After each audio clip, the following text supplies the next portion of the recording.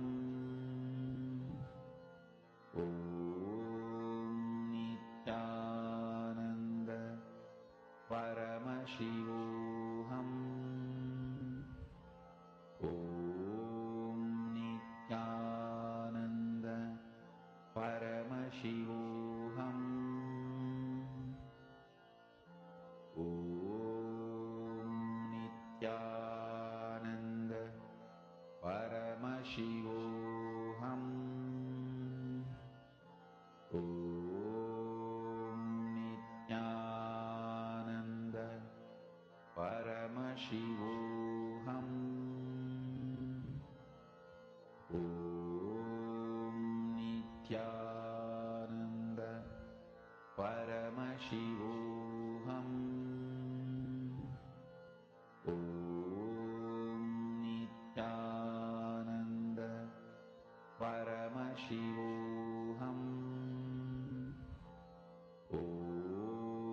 Nithyananda Paramashivoham.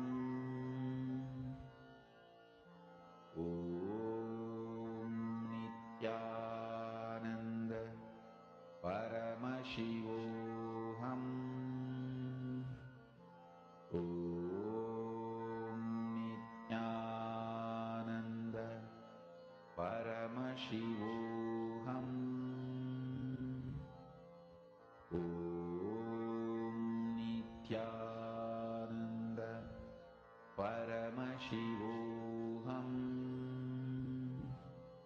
Om Nithyananda Paramashivoham. Om Nithyananda Paramashivoham. Om Nithyananda Paramashivoham. Om Nithyananda Paramashivoham. Mahamahavagya, spiritual lullaby for samadhi, and Suprabhatam, wake up call, wake up song for Paramashiva. This Mahamahavagya is spiritual lullaby for you to fall into samadhi. Suprabhatam, wake up song for Paramashiva to wake up in you. Just remember this one powerful cognition. This Mahamahavagya puts me in samadhi. This is spiritual lullaby for samadhi, and Suprabhatam, wake up song for Paramashiva in me, for Paramashiva to manifest. With this one spiritual powerful cognition, chant this Mahamahavagya.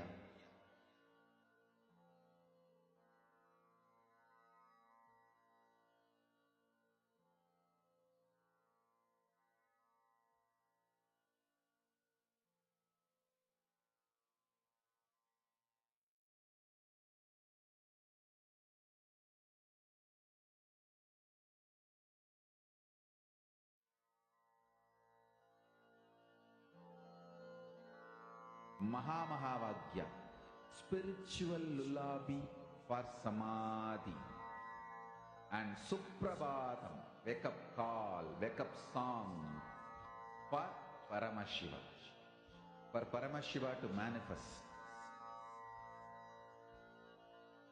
With this one spiritual powerful cognition, chant this Mahamahavagya. Om Nithyananda Paramashivoham. Om Nithyananda Paramashivoham.